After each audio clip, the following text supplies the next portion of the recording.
Hello there, I'm Hitavi, and this is episode 5 of Minecraft Fossils and Archaeology 1.18.2. Now in the last episode we made this Brachiosaurus behind me right here, and that was actually a pretty long time ago, and the reason being for that is I just kinda got burnt out of the series, but recently I have felt some inspiration to continue this series, and I figured I wanted to be able to actually properly make enclosures for these guys, so something I was going to need was very good tools and a beacon. And I decided to make some progress. First I went to the Nether and I got some wither skulls, but I decided something else that would help me out was beating the Ender Dragon, since that would give me elytra and give me the chance to make an easy experience farm using the Enderman. So I also did that, and along the way there were a few deaths that were quite annoying and were a big obstacle I had to go back because of, but in the end I never ended up actually losing all of my stuff. And as a result, I have some very nice gear in here.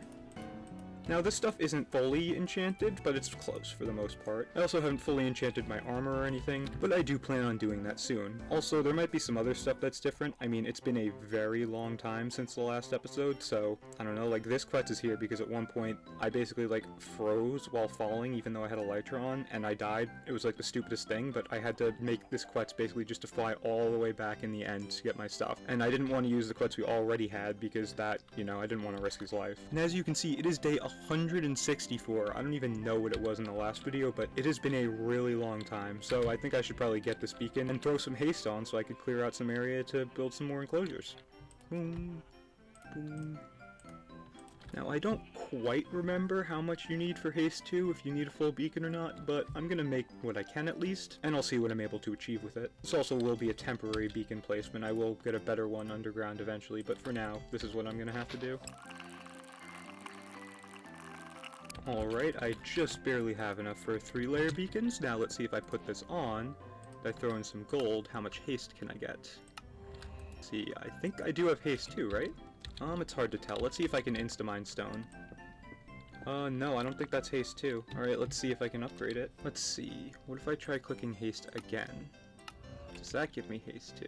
No. Does it have to be a full beacon? Because then I guess I'm gonna have to grind some more iron and stuff, which I may do. I guess I'll get back after doing that. I tried quite a few different methods to get the blocks I would need for the beacon. It included trying to just mine iron on the top of mountains, doing a raid in order to try to get better deals for my villagers, and going through bastions to try to get the gold blocks from there. But in the end, what ended up actually being the best method was going deep underground and eventually finding an iron vein, which got me all the iron I needed in order to fill out the beacon. This also thankfully resulted in me getting some other useful resources like fossils for scarab gems and diamonds. And although I did record quite a bit of all this stuff, I'm just gonna show the raid and the villagers because for whatever reason, OBS scatters the clips after I record them instead of keeping them in chronological order, so it's pretty annoying to actually look for it all. Alright, it took quite a while, but I have managed to get a 3-tiered beacon. So I did some villager trading, and I tried to get some gold from bastions, but the main thing I really did was I just found an iron vein underground, and then I mined all that up to get this. So I have already put resistance and strength, but I'm going to change that to get haste.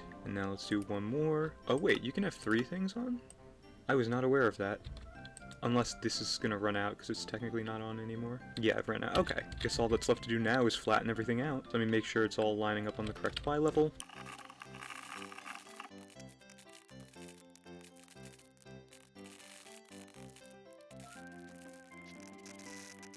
Alright, I'm not gonna make you guys sit through watching me mine all of this, and truthfully part of that reason is because I didn't, so I'm just gonna cut to when I finally started fixing the aloes enclosure. My plan all along was to use ancient stone, not cobblestone, but it's a very hard thing to get a lot of. Thankfully I finally got it though, and while I was in a call with some of my friends, I finally added it to the enclosure. Alright, it's time I actually upgrade the enclosure to the proper materials.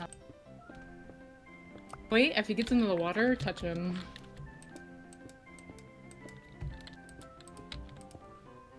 Velvet Thunder.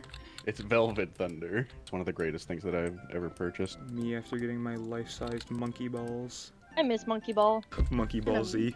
Oh my god, I actually have enough ancient stone for this. Oh my god. You do what? This took so long. I forgot how you see people in the aisle. You what? What the aisle?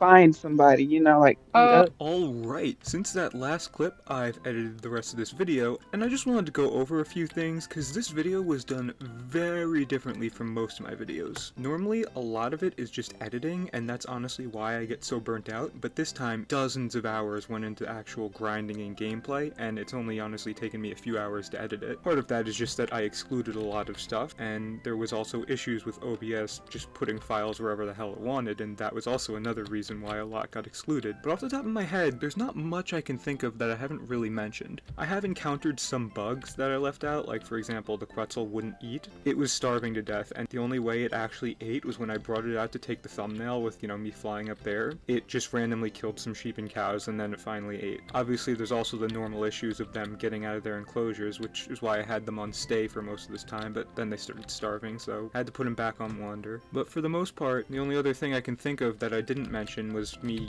getting these tools. I didn't show me actually turning the tools into scarab tools and then putting the enchantments on, but didn't really feel like it needed to be shown. But now that I've mentioned that, I think it's a good time to end off the episode. I will definitely be doing another episode soon. I don't want to be leaving such big gaps between uploads, especially uploads to this series, but I hope that you enjoyed this video. If you did, please consider subscribing, as well as hyping the video if you're on mobile, which you can do by scrolling right on the comments section, because that actually helps small YouTubers like me out a lot. And with all that out of the way, I hope that you have a good day.